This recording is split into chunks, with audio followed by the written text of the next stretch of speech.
네, 아무튼 여러분 방학도 그러니까요. 제 얘기를 해서 미안하지만 방학이 여러분 이제 잘 보면은 여러분들이 뭔가 자신 있는 과목도 있고 자신 없는 과목도 있을 거 아닙니까? 방학이 여러분 자신 없는 과목 한 과목 정도의 성적을 좀 근본적으로 바꿀 수 있는 시간이 됩니다. 예, 무슨 말이냐면 그러게 제가 여러분 고2 마지막 국어가 아니라 수학이라 미안한데 고2 마지막 수학 모의고사 네 40점 받았었거든요. 나 아직도 이 점수가 기억나. 40점 받았었거든요. 어때요? 40점 잘 받은 거 아닌가요? 아 물론 이 점수는 상대적인 것이라 그럴 수 있지만 뭐 모의고사 40점 나오면은 사실 뭐 망했죠. 예, 망했으니까 어떻게 했습니까?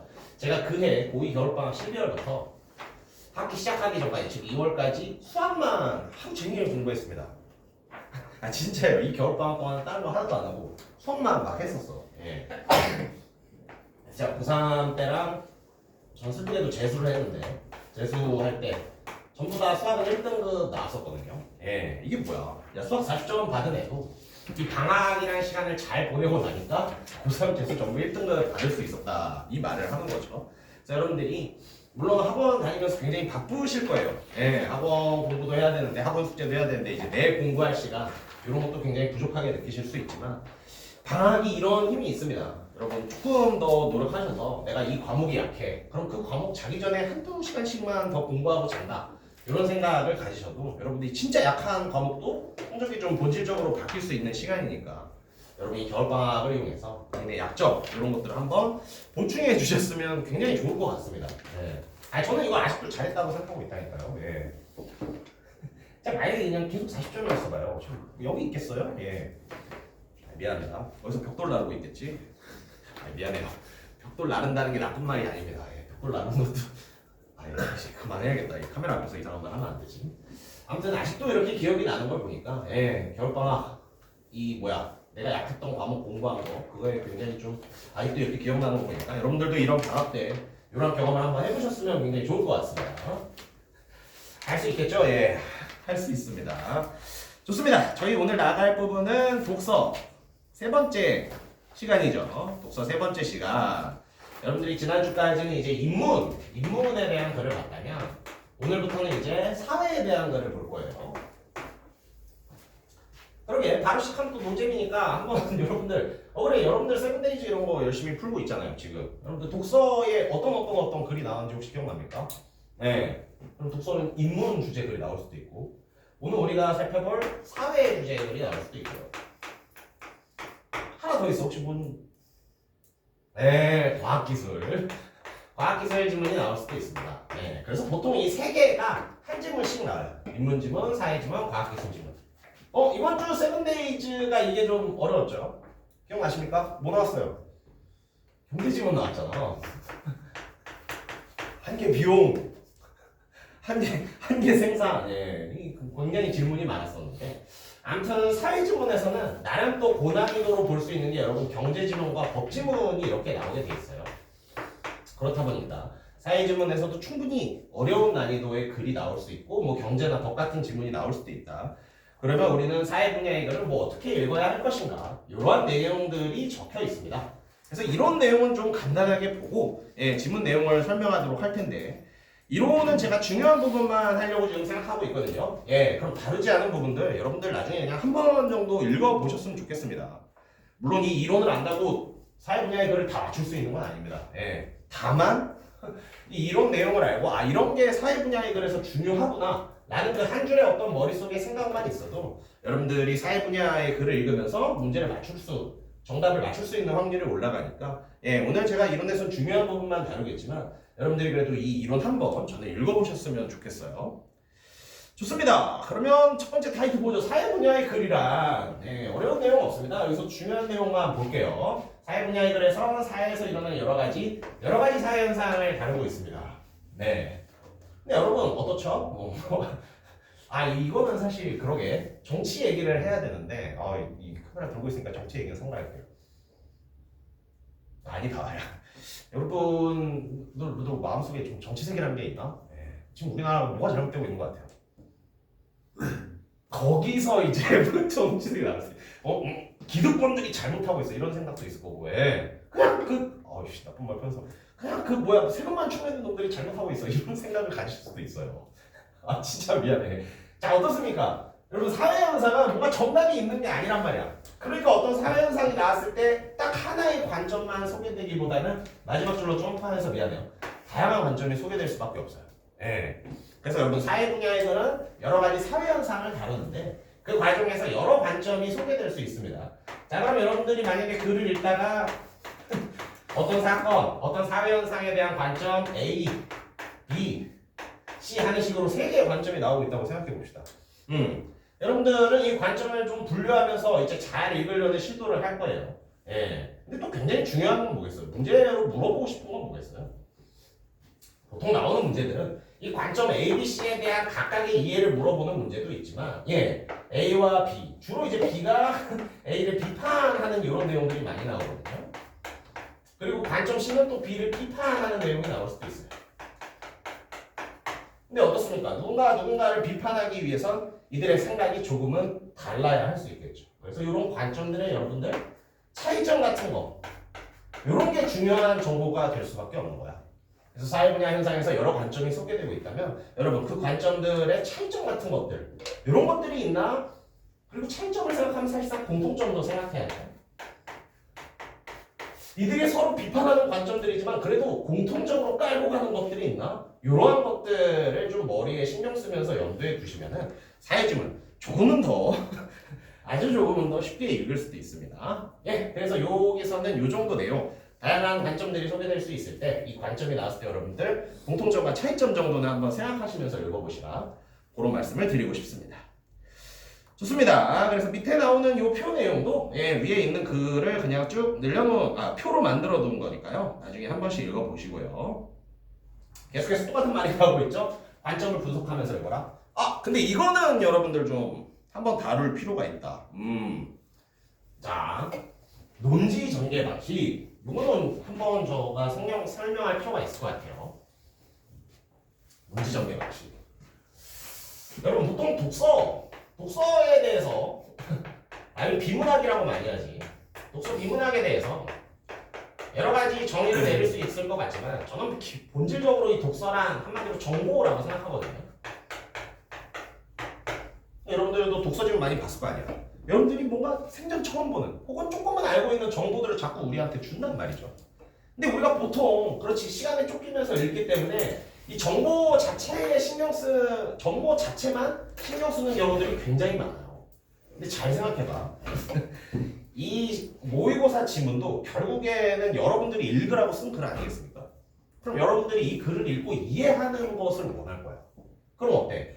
여러분들이 잘 이해하라고 그냥 정보만 던져주는 게 아니라 이 정보를 전달해주는 방식에도 굉장히 신경을 쓸 겁니다. 예. 일상화 하나 만들어 볼까요? 예. 여러분 예를 들어서 그렇지 용돈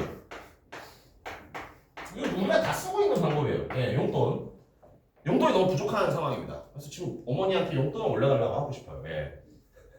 여러분들 대뜸 줘. 그냥 달라고 이러시는 분들이 있을 수도 있어. 근데 그건 어때요? 그건 어때? 그냥 정보를 집어 던진 거지 이 정보 전달 방식에 신경 쓴 게 아니잖아. 여러분들이 이제 부모님한테 용돈을 얻어서 용돈을 높이고 싶다라고 한다면 여러분들도 자연스럽게 이게 설득력 있을 만한 방식을 택할 거예요. 예. 그래서 저는 일단 감정의 호소를 잘합니다. 예. 일단 울어요. 엉엉. 잘 봐. 어머니가 물어보겠지. 왜 그래? 그러면요. 뜸을 들여요. 아니에요. 됐어요. 약간 이런 식으로. 이게 뭐예요? 전개를 지연시키는 거죠. 잠깐만. 이건 약간 문학적인데? 예. 이건 미안합니다. 이건 사실 문학의 예시가 어울릴 텐데 독서의 예시랑 그렇게 어울리지 않는 것 같아요. 아무튼 들어보세요. 그러면서 어때요? 전개를 지연시켜서 상대방에게 궁금증을 유발하겠지. 그런 다음에 이제 용돈을 올려달라는 주장을 펼치게 되겠죠. 마찬가지입니다. 여러분도 똑같이 어떤 실제 상황에서 정보만 여러분들이 바로 상대방에게 집어던지는 게 아니라 이런 식으로 어떤 전개 구조를 짤 수밖에 없거든요. 그렇다 보니까 자연스럽게 독서에서도 그렇죠. 전개 방식을 물어보는 문제는 항상 출제되고 있습니다.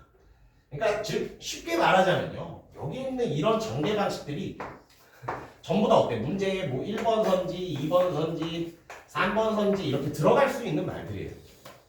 글을 읽었을 때 어때? 문제 뭐 나오겠어?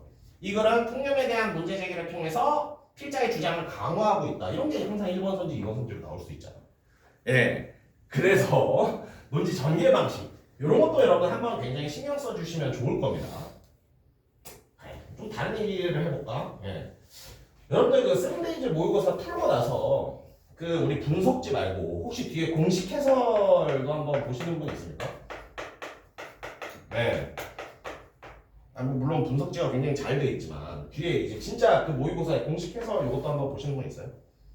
여러분 이 공식 해설을 가끔은 좀 보라고 추천드리고 싶은 게 이 공식 해설을 보면 여러분 문제 해설에 출제 의도라는 게 있어요. 요거 혹시 보신 분?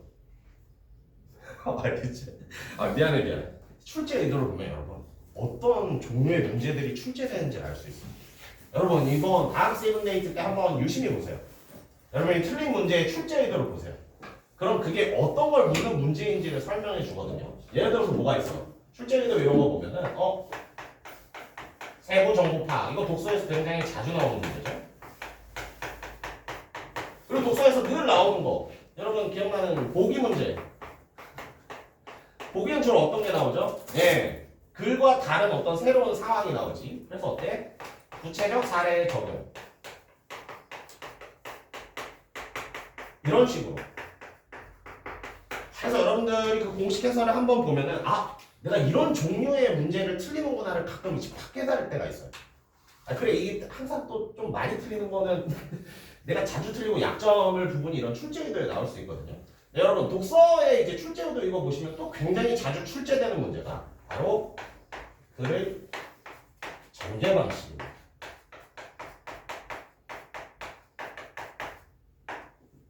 아까 말했듯이 정보를 전달하는 게 독서란 말이야. 근데 그냥 전달하면은 재미가 없고 여러분들이 이해를 못하니까 이런 식으로 전개 방식을 신경 써서 정보를 전달할 수밖에 없어요. 거꾸로 말하자면 이런 식의 전개 방식은 문제로 얼마든지 출제될 수 있습니다. 네, 그래서 이 전개 방식에 이런 것들이 있다. 이런 것들도 한번 익혀주시면 굉장히 좋을 것 같습니다. 좋아요. 그래서 이게 이제 문제로 출제될 수 있는 부분 좀 잘 알아두시면 좋을 것 같고요. 좋습니다. 나머지 내용, 이것도 굉장히 중요하지. 그렇죠. 여러분 사회현상을 설명하면서 그 사회현상의 여러분 원리를 설명할 때가 굉장히 많습니다. 그럼 이 원리를 어떻게 해야겠어요? 이거는 반드시 여러분 이해의 측면으로 다가가셔야 돼요. 이 원리를 이해할 수 있어야 됩니다. 왜요? 보기 문제에서는 다른 사례가 나와서 적용할 수 있어야 돼요. 그렇죠. 적용을 하기 위해서는 단순히 왔다 갔다 하면서 그림 맞추기, 문장 비슷한 거 맞추기로는 이 문제가 잘 안 풀려요.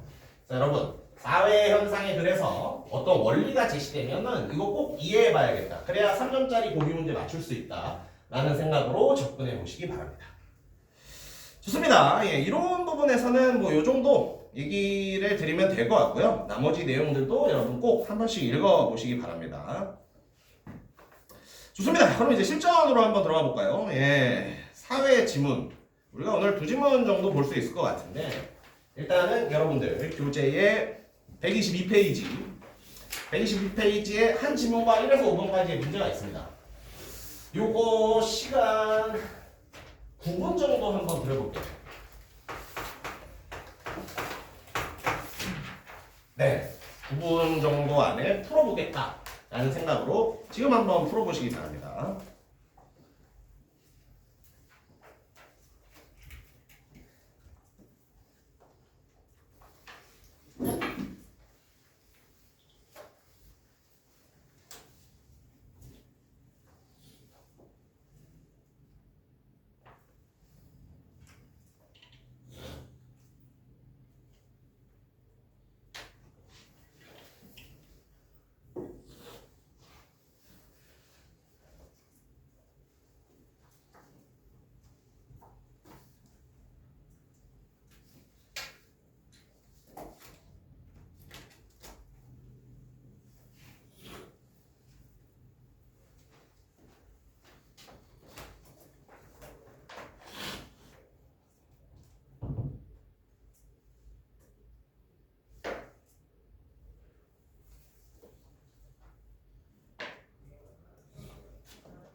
현재 6분 정도 경과했습니다.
네, 8분 딱 지났고요. 아니 보시는 분들도 라스트 1분 한번 이 안에 풀어보겠다라는 생각으로 접근해보세요.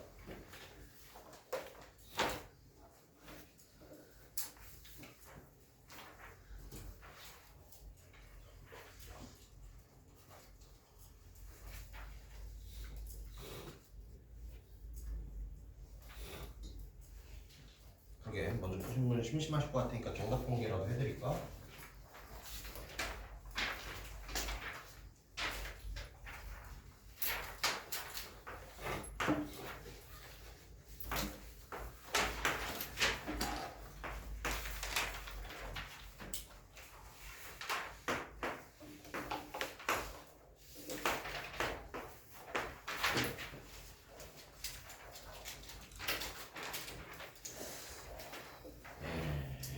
좋습니다.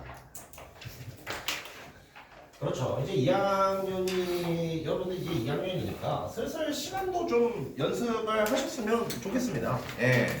이게 모의고사라는 게 참 슬프게도 제한된 시간 안에 또 이거를 독해할 수 있는가? 그렇죠. 그 어떤 속도 능력도 보는 시험이기 때문에 여러분들 지금부터는 이제 시간 연습도 틈틈이 해두셔야 돼요. 근데 아직 나는 시간이 오래 걸린다. 독해 시간이 오래 걸린다 하시는 분도 너무 걱정하지 마시죠. 예, 아직은 그래도 시간을 줄일 수 있는 여력이 많이 남아있어.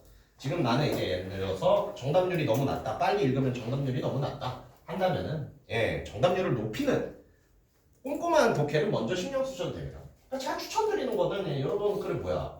이렇게 수업 때나, 여러분, 세븐데이즈 풀 때, 클리닉 할 때나 한번 시간 재고 이렇게 풀어보고, 여러분, 에브리데이도 있잖아요. 에브리데이 같은 거는 이제 시간 구애받지 말고 야 이거 진짜 내가 다 맞춰야겠다 라는 생각으로 한번 꼼꼼히 독해를 해보시는 거죠. 그러면은 시간 연습도 할 수 있고 그렇죠. 정답률 높이는 꼼꼼한 독해 연습도 할 수 있습니다. 에브리데이 다 풀고 계시죠? 네, 죄송해요. 뭔가 반응이 싸늘한 반응이 불시에 검사 한번 해야겠구나. 아무튼 좋습니다. 예, 그래서 이 글, 예, 실제로 이 시험, 그렇죠, 시험장에서 만났다면, 요 독서 지문은 보통 8에서 10분 정도 사이에 독해하는 게 가장 이상적이라고 보입니다. 예. 왜냐면 이래야 다른 지문들도, 그렇지. 그래서 여러분 이걸 하나의 기준 틀로 잡으시면 돼. 독서 한 지문은 보통 8에서 10분 잡으시면 되고요. 근데, 아니, 그래. 오늘 다 얘기하자. 이거 말고 이제 가나 지문, 2개짜리 연결된 지문 있잖아요. 독서 지문인데. 요거는 한 12분 정도까지 잡으셔도 돼요. 그러면 딱 독서 한 35분에서 40분 안에 다 풀리거든요. 그러면 이제 그쵸 문학 풀고 나머지 선택 과목들도 풀 시간이 있으니까 여러분 보통 독서 한 집은 내가 시간 내서 연습하고 싶다 할 때는 8에서 10분 정도 이렇게 잡고 푸는 걸 연습을 많이 해보십시오. 저도 학생 때는 집중력이 약해서 모의고사 한 회에 풀기는 좀 버거워했는데 한 지문 한 지문씩 이렇게 초 재면서 푸는 거는 꽤 좋아했었어요. 네. 좋습니다. 아무튼 글의 내용 간단하게 좀 살펴보도록 하겠습니다. 첫 번째 문항입니다. 사무실에 방충망이 낡아서 파손되었다면 세입자와 사무실을 빌려준 건물주 중 누가 고쳐야 할까? 흥미로운 이야기네. 할 수도 있지만 여러분 이제 글의 어떤 글 자체에 뭔가 정보에 너무 함몰되기보다 제가 아까 말했듯이 좀 전개 방식도 한번 신경 쓰라고 해보셨죠? 이건 어때? 이거는 여러분 사례부터 사실 집어던지고 시작하는 글이에요. 여러분들이 많이 본 보통의 글은 어떻습니까? 어떤 설명을 한 다음에 사례나 예시를 들어서 보충하고 있죠. 근데 이거는 이렇게 사례부터 시작하고 있습니다. 사무실의 방충망. 아 자꾸 이상한 딴 얘기하고 있네. 여러분 누가 고쳐야 된다고 생각해요? 미안합니다. 건물주. 돈 많이 버는 건물주가 고쳐야 되는 거 아니야? 이게 살짝 이제 좌파적인 생각이라고 볼 수 있고. 이게 계약에 써 있는데, 세입자가 고쳐야지. 이게 이제 살짝 계약을 중시하는 우파적인 생각이라고 볼 수 있죠. 미안해. 이런 얘기 더는 안 할게. 저는 정치 색깔이 없어요. 네, 아무튼 그렇습니다. 사례로 시작하고 있어요. 계속해서 볼게요. 이 경우 민법전의 법조문에 의하면 임대인인 건물주가 고쳐야겠네요. 자, 근데 법조문에 의한다라는 말은 여러분 법조문을 기준으로 잡는다라는 말로 생각해도 좋을 것 같습니다. 즉 누가 고칠지 모르겠는 상황에서 법조문을 기준으로 삼으면 건물주가 고쳐야 되는 거예요. 그러나 사무실을 빌릴 때 간단한 파손은 세입자 스스로 해결한다는 내용이 만약에 계약서에 들어있다면, 즉 계약서, 우리가 쓴 계약서를 기준으로 한다면 어때? 이때는 아무래도 세입자가 고치게 되는 거겠죠. 그렇습니다. 자, 그러면 이 상황을 좀 간단한 어떤 도식도로 만들어 보면은 지금 잘 봐요. 법적인 어떤 상황, 사례가 되었어. 근데 우리가 법조문의 기준을 한다면 이것을 고쳐야 할 사람은 건물주입니다. 근데 분명히 계약서상에서 다른 이야기를 할 수도 있거든요. 만약에 지금 계약서를 기준으로 삼는다면 이 방충망을 고쳐야 할 사람은 세입자가 돼요. 어떻습니까? 이 상황을 이 글에서 어떻게 정리하고 있냐면 법률의 규정과 계약의 내용이 어긋나는 상황으로 규정되어 있습니다. 즉 법조문은 건물주지만 계약서는 세입자가 고치는 게 돼요. 그래서 구조도로 한다면 이 둘이 지금 어긋난 이 상황이 펼쳐지고 있는 거죠. 그랬을 때 법조문을 따라야 할 것인가 계약서를 따라야 할 것인가, 이거에 대한 내용이 사실 이 글의 전체의 내용이었어요. 여러분들 그래서 눈치 빠르신 분은 아마 파악했을 거야. 이 글에서 굉장히 중요한 구조도가 이건데, 중요한 상황이 뭐냐면 항상 법조문이랑 계약서랑 어긋나는 상황을 주고 글에 대한 설명을 합니다. 한번 볼까요? 여러분 3문단 시작 어떻게 해? 3문단 시작 한번 보세요. 법률로 정해진 내용, 법조문, 계약, 이게 어떻다고? 둘이 지금 어긋난다고. 그러니까 똑같이 이 상황인 거야. 법조문과 계약이 어긋나는 상황. 다음 문단도 시작 어떻게 해요? 그냥 똑같아. 잘 봐요. 계약 내용, 법률이 어떻다? 어긋나고 있다. 그러니까 이 글은 한마디로 하나의 공통 상황인 겁니다. 예. 그러니까 눈치 빠르신 분들은 읽으면서 상황은 일단 통일해 놓은 다음에 그 과정에서 이제 약간 적용되는 것들이 다른 것들을 보여주는구나 하고 이거를 전체적으로 파악하실 수도 있었을 것 같아요. 그렇지 않습니까, 여러분? 문항에서도 뭐가 반복되면 굉장히 중요한 거 아닙니까? 예, 특수도 마찬가지예요. 계속 뭐가 반복돼? 법률과 계약이 다르다. 법률과 계약이 어긋난다. 이 상황을 그래서 여러분들 항상 머릿속에 두시고 이거를 독해하는 게 굉장히 중요했습니다. 자, 그러면은 이 문단의 내용으로 들어가 볼게요. 이 문단 사법에 대해서 개념 정의를 하고 있네요. 사법은 개인과 개인 사이의 재산, 가족관계 등에 적용되는 법이다. 사법에 대한 정의를 내려주겠죠. 그렇죠, 여러분. 독서 지문에서는 항상 새롭게 이렇게 용어 설명을 해줄 때, 용어의 정의를 내려줄 때는 항상 신경 쓰셔야 됩니다. 계속해서 볼게요. 사법의 영역에서는 계약 자유의 원칙이 적용된다. 계약 자유의 원칙? 계약 자유의 원칙은 뭐지? 그렇죠. 정의가 여러분 자연스럽게 뒤에 나오고 있어. 계약의 구체적인 내용 결정들은 당사자들이 어떻게 스스로 결정할 수 있다는 것. 이것이 바로 계약 자유 원칙의 정의가 될 겁니다. 정리해보면 어때요? 사법, 개인들 간의 거래에서는 일단 기본적으로는 계약 자유의 원칙이라 그렇죠. 당사자들이 계약서 써서 자기들끼리 하고 싶은 걸 결정할 수 있다라는 겁니다. 계속해서 볼게요. 따라서 계약 자유의 원칙이 있으니까 따라서 어떻게 된다? 당사자들이 사법에 속하는 법률의 규정과 또 나왔죠? 법률의 규정과 어긋나 뭐가 계약 내용이 이 경우에 뭐가 우선된다? 결론이 나오는 거죠. 계약의 내용이 우선 적용된다. 이처럼 법률상으로 규정되어 있더라도 당사자가 자유롭게 계약 내용을 정할 수 있는 법률 규정을 뭐라고 한다? 임의법규라고 합니다. 오, 기존 포인트가 하나 나왔어요. 예. 이제 이건 지고 시작할까? 잘 봐. 지금 우리 항상 이 상황은 법과 계약이 어긋나는 상황인데 만약에 이 법이 여러분 이 법이 무슨 법? 임의법규라면요. 법과 계약이 어긋나는 상황인데 이 법이 임의법규라면은 뭐가 우선한다는 거예요? 임의법규에서는 사법으로 규정한 내용에 대해서 당사자들이 계약으로 달리 정하지 않았다면 원칙적으로 법률의 규정이 적용된다. 아 미안해요. 여기를 봐야지. 계약이 우선이라는 거예요. 계약 내용이 우선이 되는 거예요. 뭐라고요? 법률과 계약서가 달라. 그런데 임의법규라면 어떻게? 계약서의 내용이 우선된다. 근데 만약에 계약서에 없는 내용이면요. 계약서에 없는 내용이면 어떻게 한다고 합니까? 그 내용이 여기 나오고 있죠? 계약서에 없는 내용이야. 계약으로 정하지 않았다면 뭐한다? 그제서야 법을 적용한다라는 거야. 네. 이런 식으로 정리해 볼 수 있겠네요. 상황은 계속 픽스 고정된다고 했었죠? 근데 이 상황의 법이 임의법규야. 이럴 때는 계약이 우선입니다. 계약서에 있는 대로 쓰면 돼요. 그럼 아까 그 상황에서는요. 계약서에 뭐 써놨지? 계약서에 세입자가 고친다고 써놨잖아요. 세입자가 고치는 게 맞습니다. 근데 만약에 계약서에 그런 내용을 안 써놨어. 계약서에 없었어. 그럼 어떻게 된다? 그제서야 법이 적용되는 거예요. 그래서 임의법규일 땐 여러분 이렇게 정리가 된다라는 걸 알아주시면 좋을 것 같습니다. 그래서 아까 봤던 그렇지 임대인의 수선의무 조항 요건 어떤 상황이었어요? 계약서에 없을 때는 법을 적용해서 이때는 임대인이 고친다 가 되는 거였죠. 좋습니다. 이렇게 2문단 내용이 정리됐고요. 3문단 내용으로 가볼게요. 그러나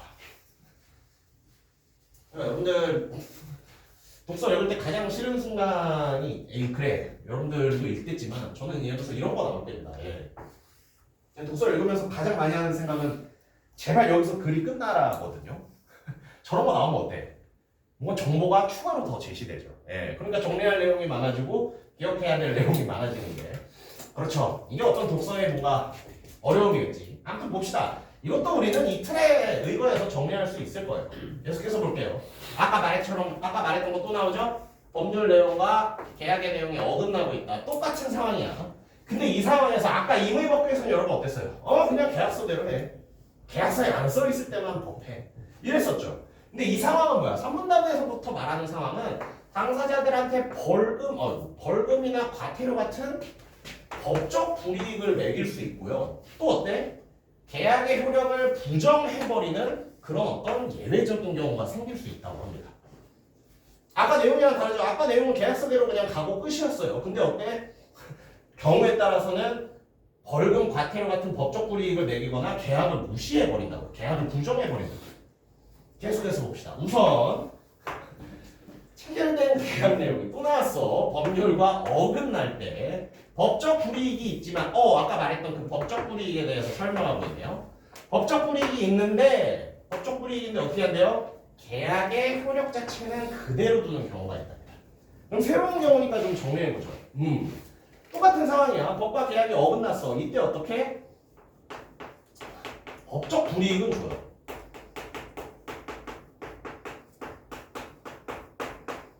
근데 뭐는 안 준다?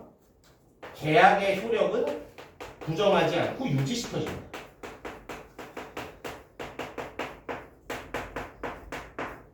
자, 지금 같은 상황인데 다른 게 적용돼요. 법적 불이익은 주지만 계약의 효력은 유지시켜주는 경우가 있습니다.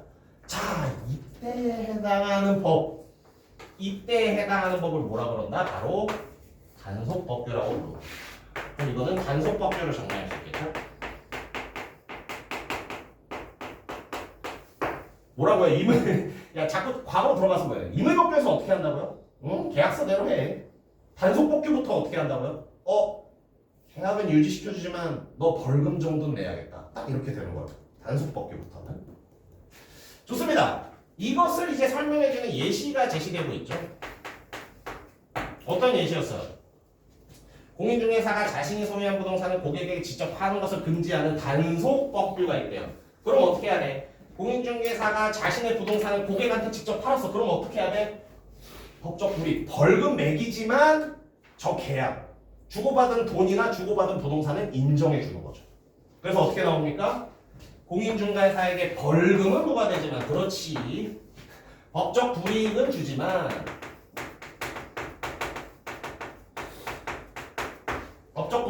어떻게 한다? 계약 내용에 따른 행동이 급부를 할 의무가 인정된다. 계약 내용에 따른 행동을 하는 게 인정돼요. 이건 뭐다? 계약의 효력은 유지시켜주는 거예요.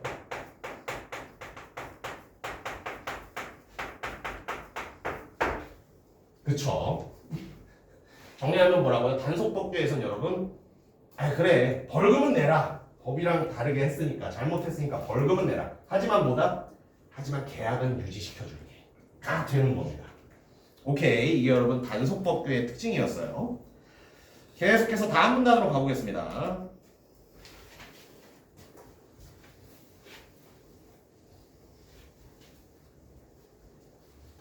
한편 또 나오죠? 그렇죠. 얘기를 추가로 더 하겠다는 겁니다. 계속해서 보죠. 체결된 계약 내용, 법률 어긋나. 계속 여러분 상황은 계속 똑같아요. 또 계약이랑 법률이 어긋나는 상황이에요. 그때 법적 불이익이 있을 뿐 아니라 법적 불이익 플러스 뭘 하겠다? 체결된 계약의 효력 자체도 인정되지 않는 상황이 있습니다. 그럼 하나 더 마지막으로 정리해 줘야겠네요. 어떤 상황인 거야? 법적 불이익도 줘요. 벌금 매겨. 그럴 뿐 아니라 뭐까지 한다고요? 계약마저 무너뜨려요. 계약 효력마저 부정합니다.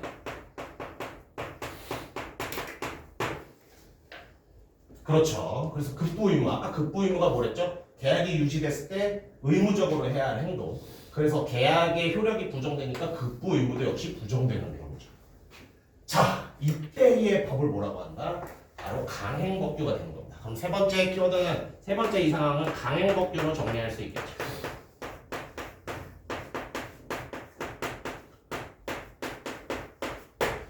자, 정리는 거의 완성되었습니다. 임의법규일 때, 단속법규일 때, 강행법규일 때 조금씩 다른 내용들이 펼쳐지고 있죠. 계속해서 보죠. 이 경우 계약 당사자는 상대에게 급부를 하라고 요구할 수는 없다. 왜겠어요? 계약 효력이 없어졌으니까.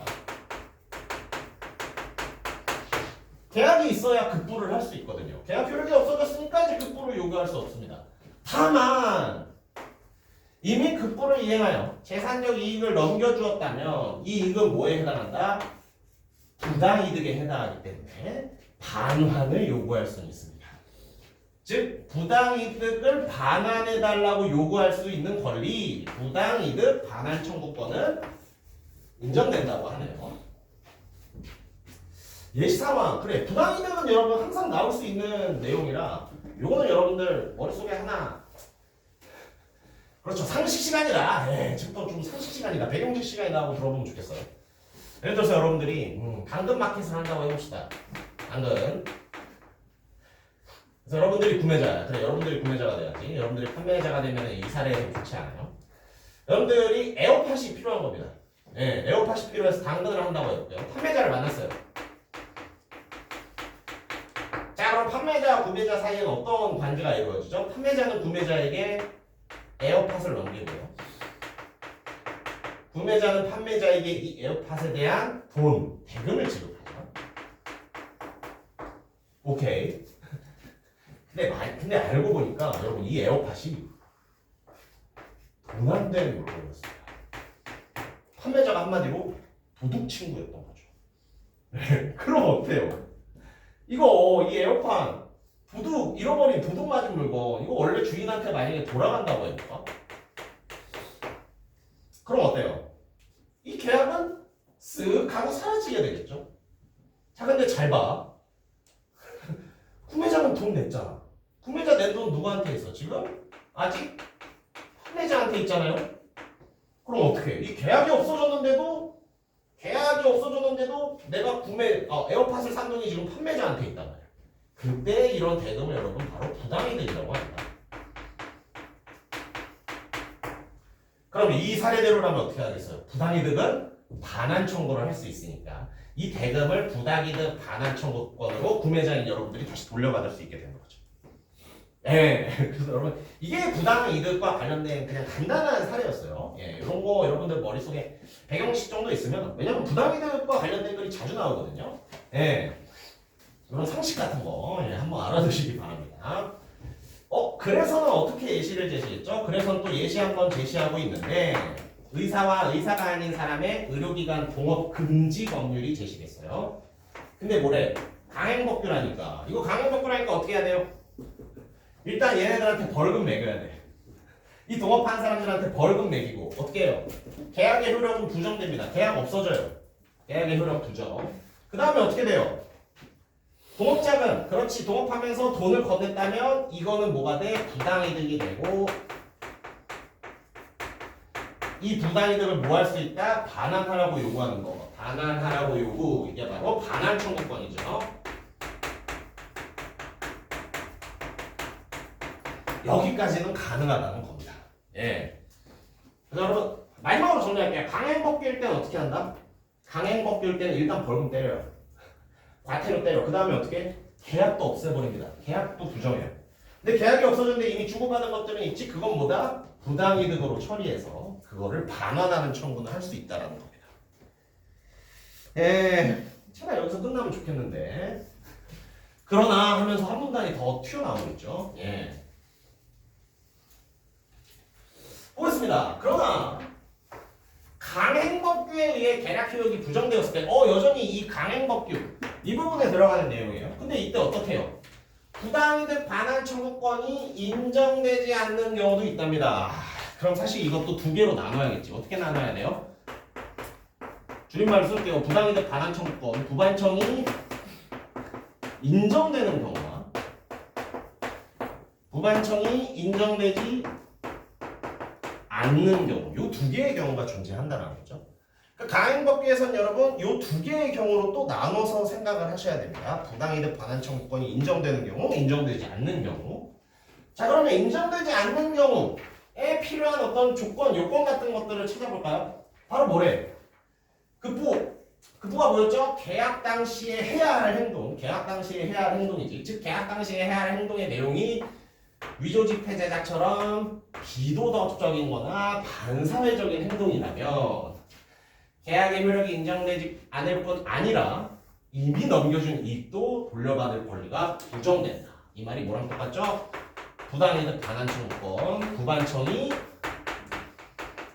인정이 안 된다는 말이랑 똑같지. 좋습니다. 예. 여러분 기준이 뭐라고요? 부반청이 인정 안 될 때 기준이 뭐라고요? 비도덕적이거나 반사회적인 행동이에요. 이것도 한번 살짝 또 굉장히 유명한 판례가 있거든요. 이거 법 배울 때 항상 배우는 판례인데 이것도 여러분 그냥 배경 지식으로 한번 알아두세요. 부당이득이 인정되지 않은 사례에 대한 판례입니다. 배경 지식. 어떤 판례냐면 이주영 씨 로스쿨 가고 싶은 사람 있습니까?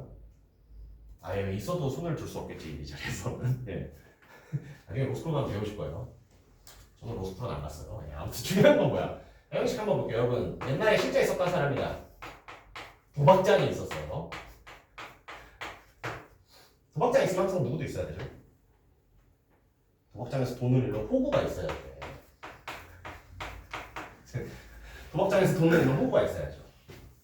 이 호구는 도박을 못하는데도 계속 도박을 하다가 돈이 떨어지겠죠. 그래서 어떻게 해요?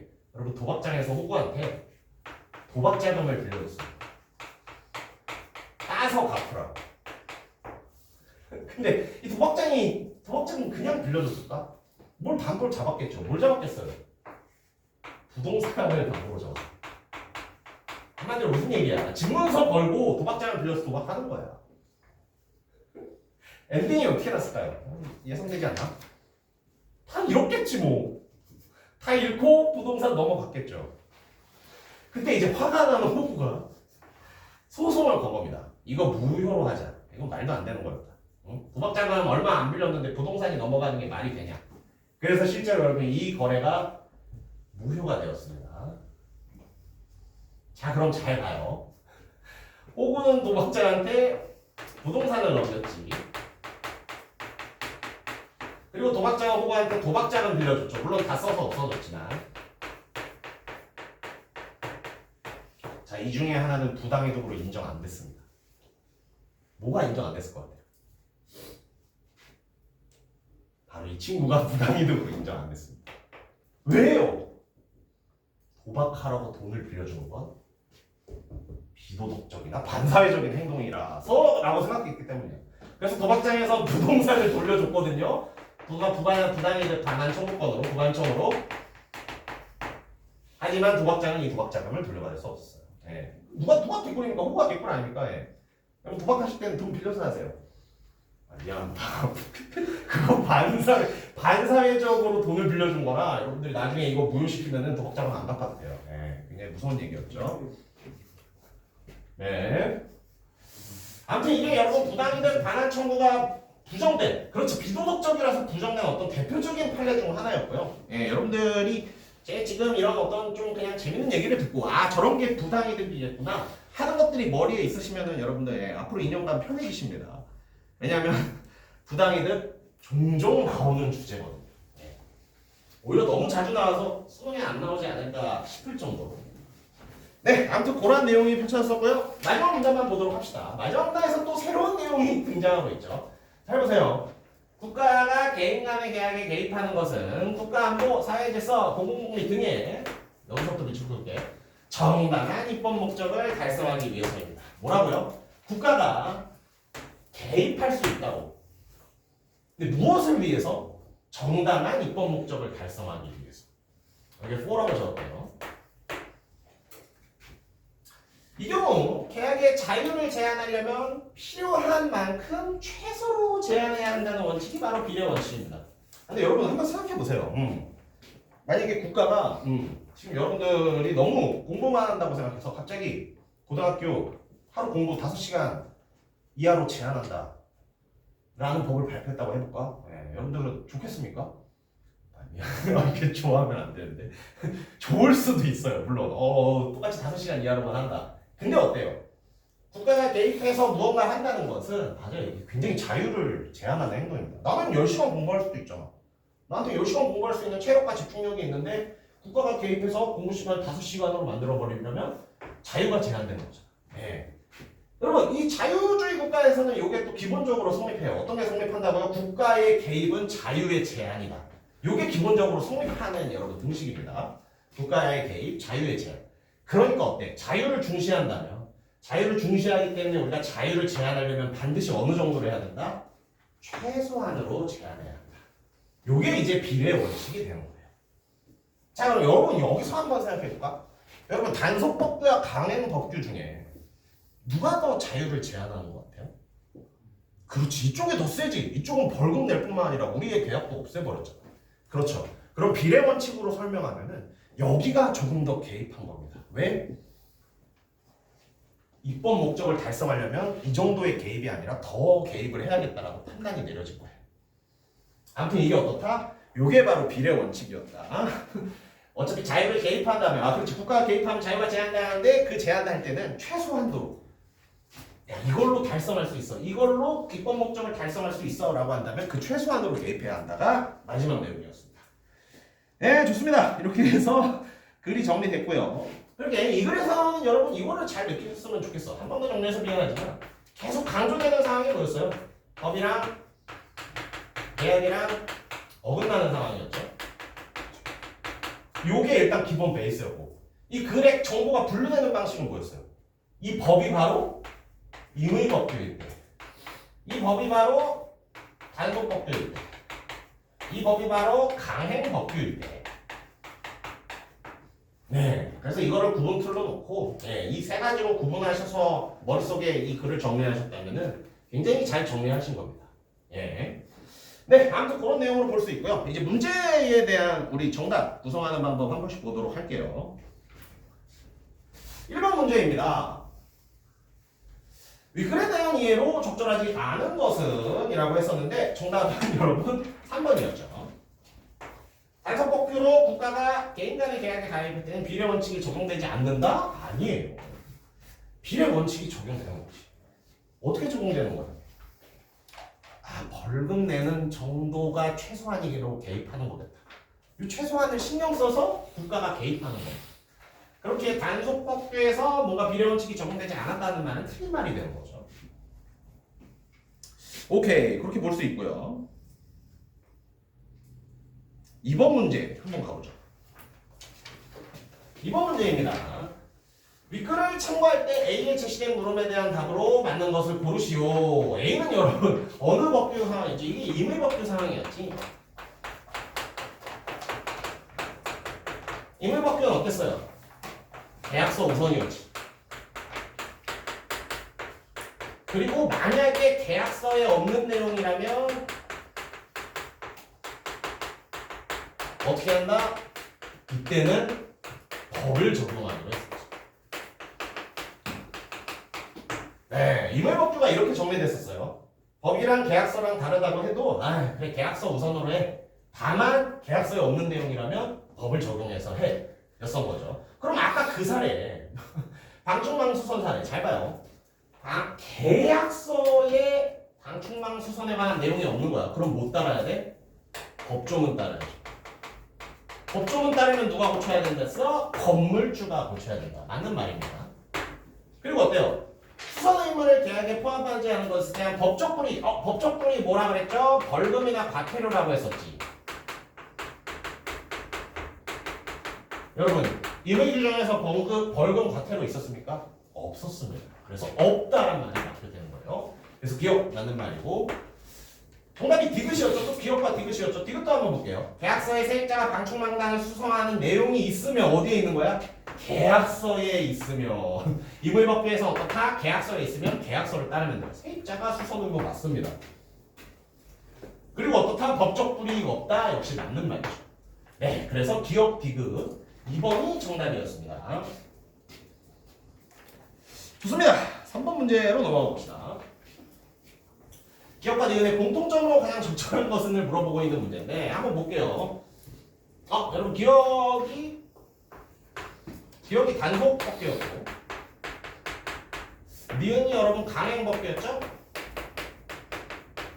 이때의 공통점을 찾아라. 정리해놨네요. 둘 다 뭐다? 법적 불이익은 즉 벌금 과태료는 둘 다 인정됩니다. 정답은 1번이었죠. 좋습니다. 문제적으로 한번 접근해볼까? 여러분들 기본적으로 이 글을 읽었을 때 각 어떤 임의 단속 강행 간의 뭔가 차이점을 위주로 좀 글이 기억나지 않나요?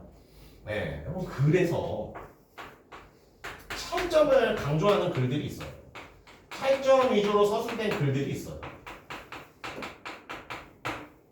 근데 여러분 문제 내는 사람들은 약간 좀 이상하거든요. 그럼 어때? 이 글을 읽었을 때 너희들 차이점은 잘 기억나지? 문제로 뭘 내고 싶은 거야? 공통점을 문제로 내고 싶은 경우가 꼭 있습니다. 자, 여러분 글을 읽었는데 글이 차이점 위주로 서술되어 있잖아요. 혹시 공통점이 있었나 한 번쯤 떠올려 보세요. 그러면 꽤 많은 함정선지와 정답선지 그리고 이러한 문제들을 해결하는 데 굉장히 좋습니다. 그럴 수밖에 없어요. 예를 들어서 한번 보자. 미안해. 또 예를 들어서 미안해. 보통 글이 어떤 식이냐면 1문 단어는 어때요? 현세대와 고려대는 뭐 역사와 전통의 깊은 라이벌이다 어쩌고저쩌고 막 한 다음에 첫 번째 차이점으로는 이런 게 있다. 두 번째 차이점으로는 이런 게 있다. 세 번째 차이점 이런 식으로 간다고.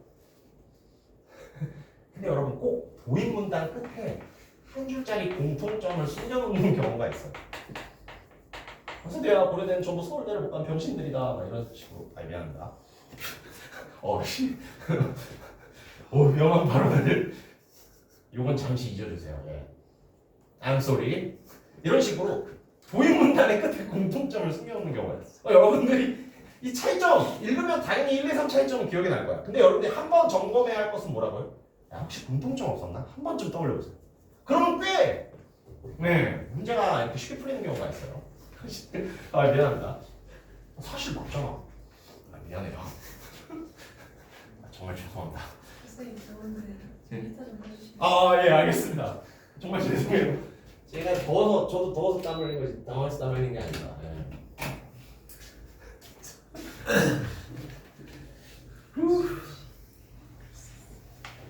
그렇습니다. 실제로. 예. 아니에요. 무슨 말을 한 거야? 파이팅!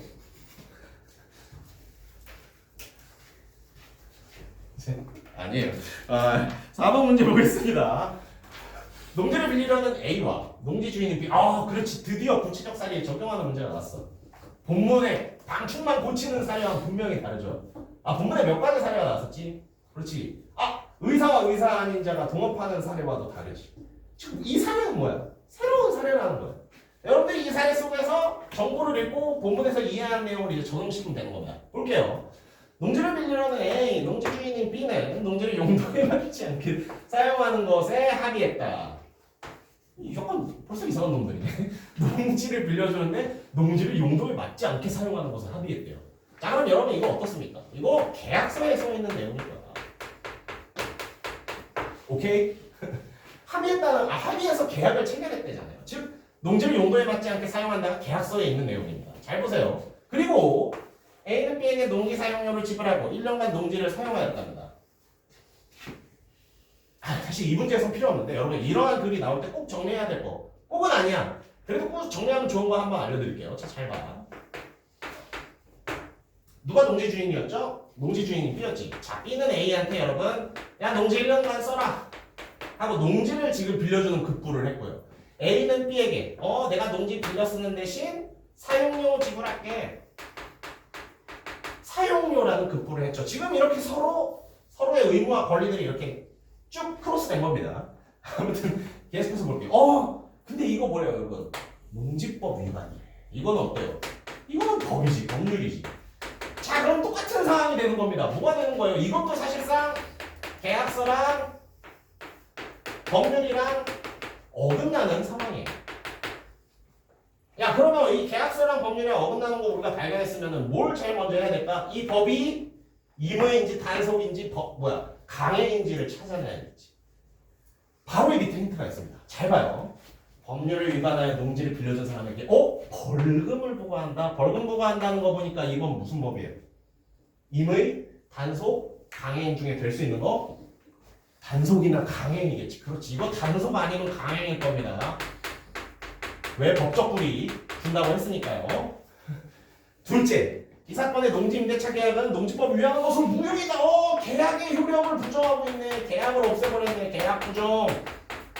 자, 이 순간 이건 뭐가 되는 거죠? 강행법규가 되는 거야. 이거 강행법규구나. 여기서 파악하시면 됩니다.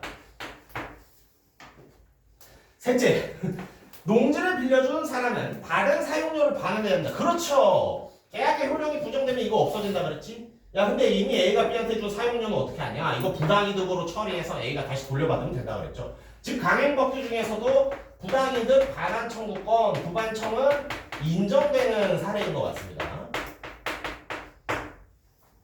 그렇습니다. 이렇게 보기의 내용을 정리할 수 있을 거예요. 자, 그렇다고 했을 때 그러게 열심히 정리했지만 사실 정답은 비례 원칙으로 푸는 거예요. 네, 정답은 여러분 3번이었죠? 잘 봐요. B에게 벌금을 부과하는 것만, 그렇죠. 벌금만 부과하는 것이 뭐였죠? 이게 단속 규정이지. 근데 단속 규정으로는 이 법의 목적, 입법 목적을 실현하기에 부족한 거예요. 그러니까 벌금을 부과하는 것에서 멈추지 않고 조금 더 개입을 하는 겁니다. 어떻게 더 개입을 해요? 계약 무효까지 가는 거지.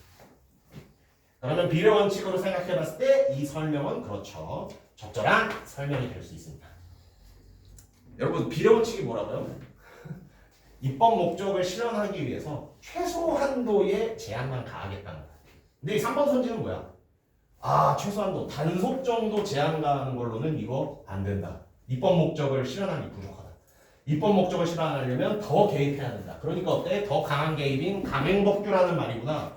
계약무효로 판결한 것이구나. 맞는 소리가 되는 거예요. 좋습니다. 마지막 9번, 마지막 5번 문제의 정답은 그렇죠. 5번이었죠. 앞말 위주로 생각해 보세요. 여러분 A의 앞말이 바로 이게 뭐였지? 의무였나? 의무를 지다잖아. 그럼 이 의무라는 게 이때 내가 짐으로써 어떤 책임감도 생기고 그리고 의무는 여러분 눈에 보이는 겁니까? 눈에 보이지 않습니까? 눈에 보이지 않는 추상적이죠. 그럼 눈에 보이는 뭔가 이런 가방 이런 것들은 좀 제끼고 얼룩 이런 것들은 제끼고 그러다 보면 가장 유사할 수 있는 단어가 부담이겠구나 하고 이제 정답으로 접근할 수 있습니다. 그래서 앞말 위주로 신경 쓰면서 풀어보시면 돼요. 네, 이렇게 해서 살펴봤는데 혹시 정답선지만 다뤘는데 나는 이 오답선지 좀 궁금하다 하시는 거 있습니까? 괜찮아요? 좋습니다. 뭐 또 따로 질문하셔도 돼요. 자 그러면 넘어가서 여기서 끝내면 참 좋겠지만 우리 한 질문 더 있죠? 6번에서 10번 지문 6번에서 10번 이거 1번에서 5번이네. 인공호흡기 어쩌고 저쩌고 하는 질문. 요것도 여러분 요거는 9번 요거 나는 요게 조금 더 오래 걸릴 것 같은데 요건 한번 여러분 10번 드려보겠습니다. 10번 안에 풀겠다는 생각으로 한번 풀어보십시오.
이분이 아까 전보다 조금 더 걸리시네요.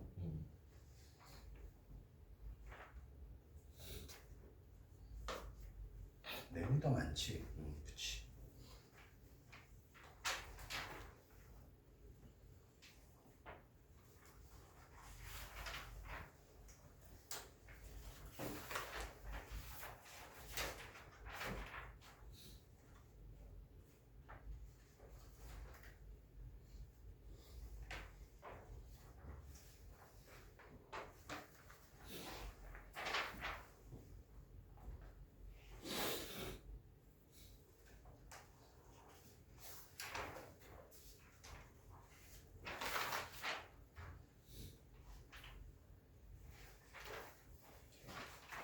오, 10분 됐는데 라스트 1분 더 드리겠습니다. 오, 아, 열심히들 하네. 좋아요.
여러분들이 집중하는 모습을 끊을 수가 없는 걸.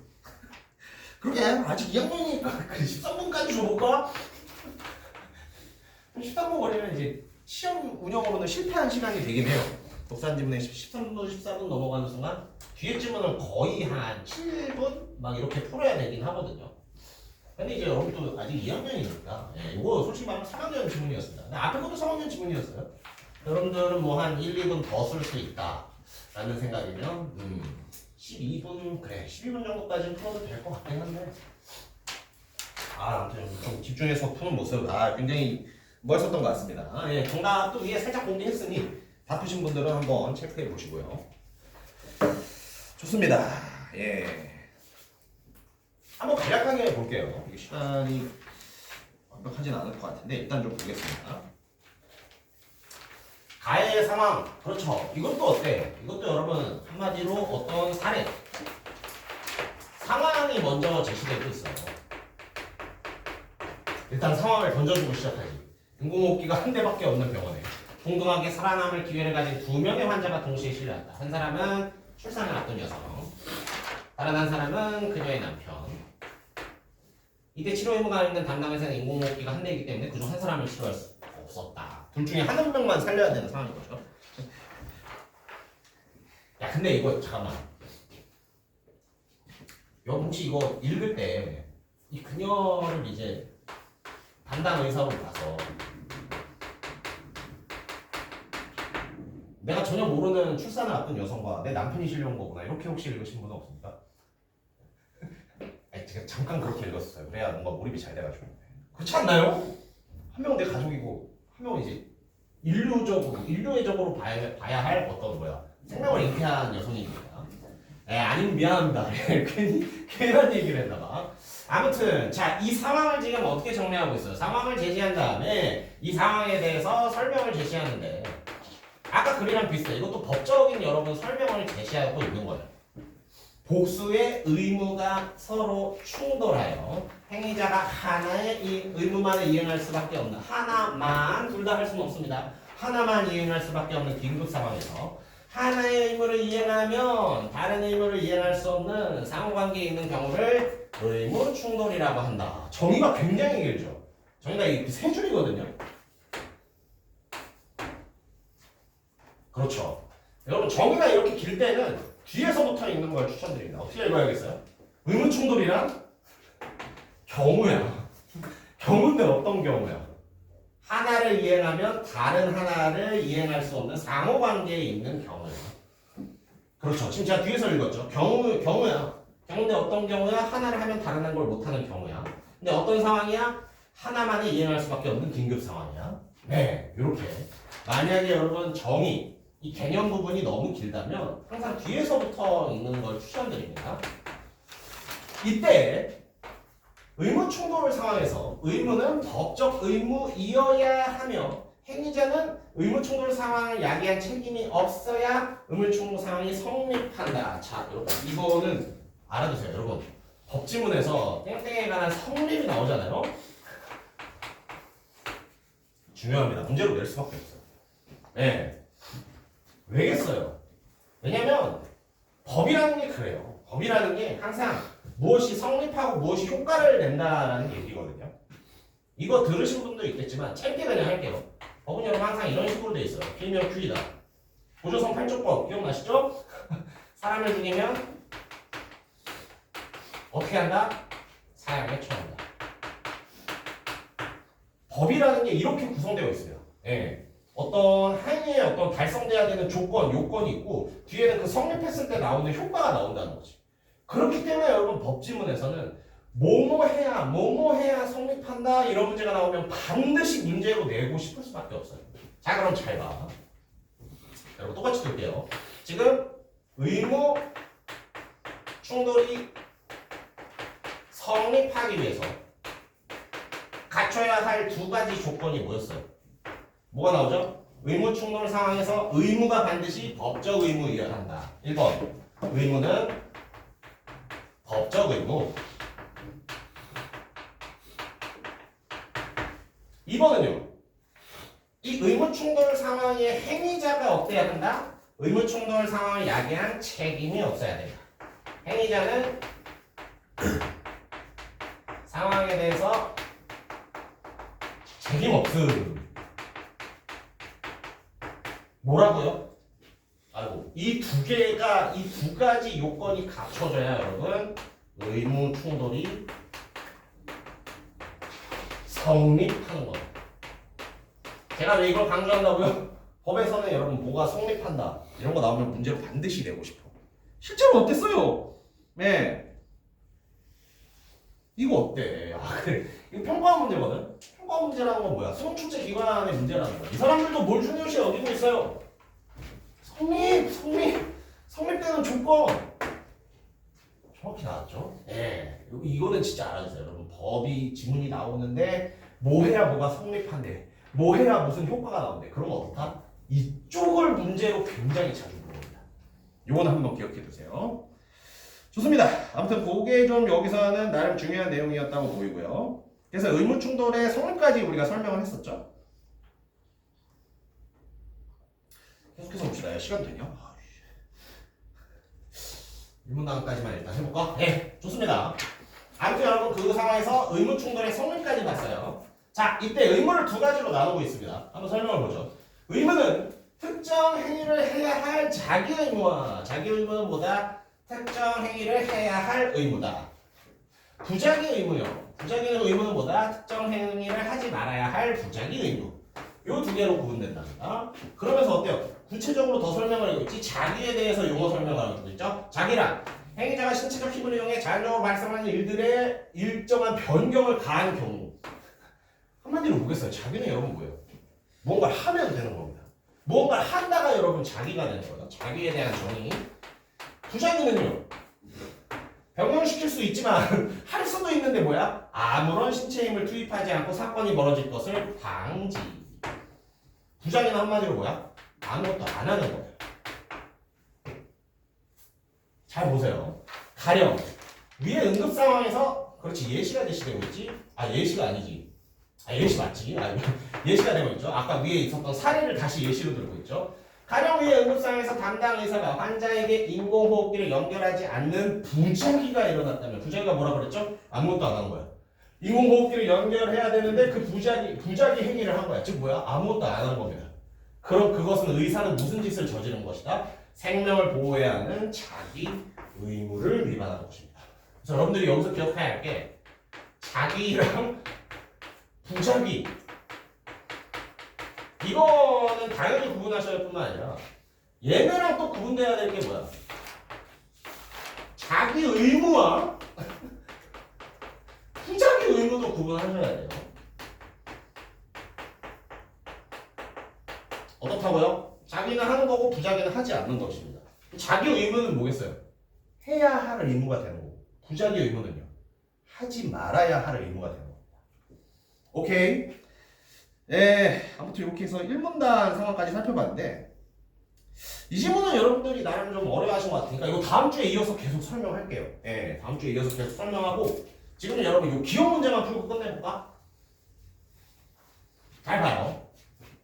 나머지는 다음 주에 이제 이어서 설명할 텐데 기억만 그럼 설명하고 끝내볼게. 잘 봐. 지금 예시되는 상황이 뭐야? 지금 기억의 상황은 뭐야? 부작위 의무 간 충돌은 의무 충돌에 해당하지 않는데요. 그럼 부작위 의무 충돌은 어떤 상황이 생기겠어? 부작위 의무와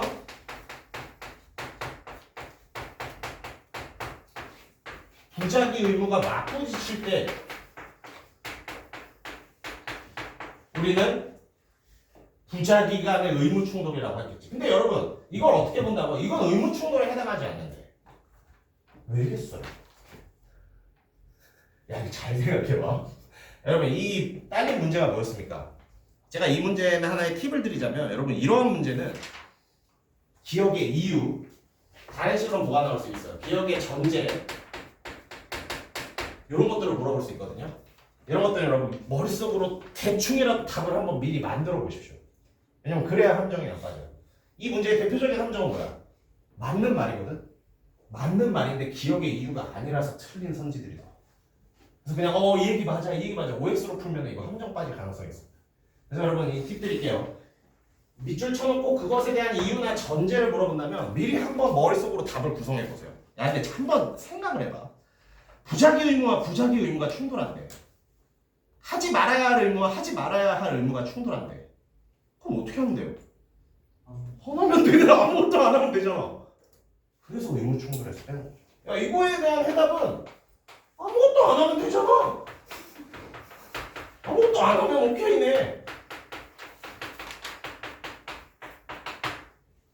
그렇잖아요. 자기 의무와 자기 의무가 충돌하면 어때? 이것도 해야 되고 저것도 해야 되니까 둘 중에 하나만 해야 될 수도 있지.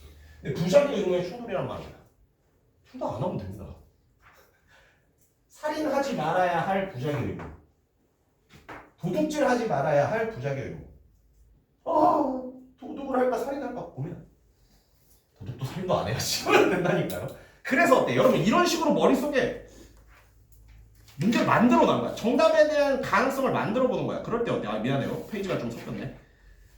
그랬을 때 정답이 들어가면 어때요? 오! 4번이 이렇게 보이는 거야. 부작위 의무와 부작위 의무는 둘 다 안 하면 의무하는 거잖아. 그렇지. 두 의무를 동시에 이행하는 것이 가능해. 아무것도 안 함으로써 두 의무 동시에 이행할 수 있어. 그러면은 나머지 함정 성질을 쉽게 될 수 있죠. 네, 아무튼 이 나머지 내용은 다음 시간에 조금 더 이어서 설명하겠습니다. 예. 아무튼 여러분 이 기억의 이유, 전제 같은 거 문제 물어보는 문제 나오면 한 번쯤 이렇게 풀어보세요. 답을 한번 미리 만들어 봅니다. 머릿속으로. 그러면 함정에 빠질 가능성이 적다. 고생하셨습니다. 예. 여러분도 좀 쉬었다가 또 이제 원장님이랑 문학 수업 재밌게 들으시기 바랍니다. 고생하셨어요.